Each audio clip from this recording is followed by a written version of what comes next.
Alright guys, well I'm back out today with the CM9 GEN2 one more time. And this one is made by SAR and it is imported by TR Imports. And if you haven't seen the review on the CM9 GEN2, go check that out. This is budget 9mm perfection. I am absolutely in love with this high value 9mm.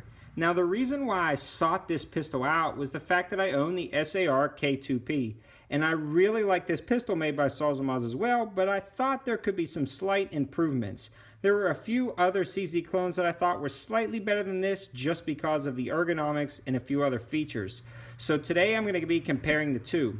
Right now you can find this pistol right around $300 and this one for about $275. So almost the same price point, but I believe the CM9 GEN2 has much more advantages and it's worth the little bit added cost.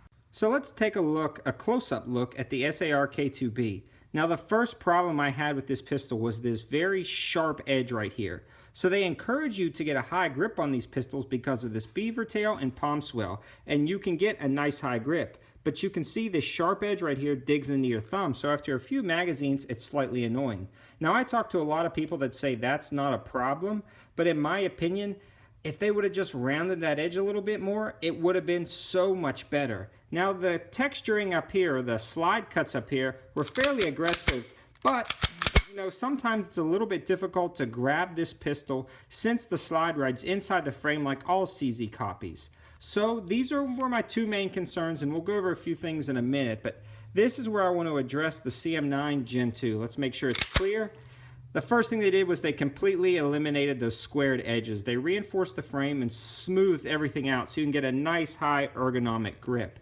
They also just improved the grip in general. A lot of times people thought the SAR K2 grip was too slim, so the CM9 GEN2 added some back straps and overall just improved the way the grip feels. It's incredibly ergonomic. So you can see this one has no place to line your fingers up, and this one does. Now for me, I'm kind of indifferent either way, but the main difference, as you can see in the back, this is all smoothed out perfectly.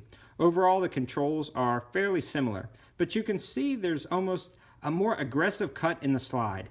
And the TR Imports, the CM9 GEN2, is much easier to rack the slide and grab it than the first version. It's still slightly challenging since the slide rides inside the frame, but they really address that issue by kind of widening this cut, allowing the meat of your fingers to get in there and grab it and reload the next round.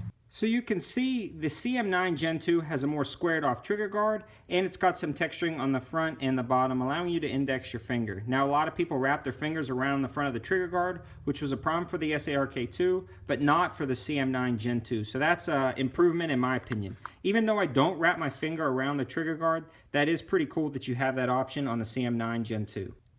The sight picture is almost identical. They're both adjustable for windage and elevation. The hammers seem to be the same, and overall function seems to be the same.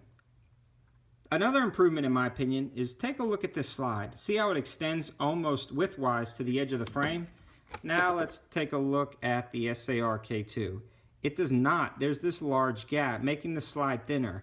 I'm pretty sure this adds a little bit of weight, but it allows you to grab on and it just makes the pistol more beefy. So I really like the fact that the CM9 GEN2 addressed that. The overall fit and finish of the SAR K2 was pretty decent, but you can see some mold lines in here. And just overall, the refinement was pretty decent. I mean, especially at the price point. I'm not really complaining about this pistol. It was a great option for the money. But when this came along and really cleaned up the refinement, you can see no mold lines.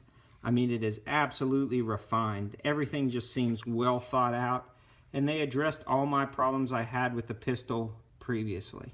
So in conclusion, guys, the CM9 GEN2 is worth the extra money by far. I would not hesitate to pick one of these up. In fact, I dare call it one of the best 9mm under $300. And that $300 price point keeps coming back up because I know a lot of people are on a budget right now and they don't have the $500 or $600 to spend on a pistol, and a lot of times people go without. But this CM9 GEN2 is a viable option for new and experienced shooters alike to get a high value pistol that's actually going to work and that is packed with a ton of features. Compared to the SAR K2, it's fairly similar, but you can see those slight improvements, which makes it, in my opinion, a much better gun, especially for the money. So if you can find one of these for cheap, they're still a very viable option. But I believe if you're looking at about the same price point or even a $50 difference, go with the CM9 GEN2. You're going to be really pleased you did. So I hope you guys liked the video, and if you have, all the links for these pistols will be in the description below. Again, a big thanks to TR Imports for supporting the channel and sending out the CM9 Gen 2 to try. I'll add a link to their website in the description below as well. So thanks for watching, guys. Have a good one.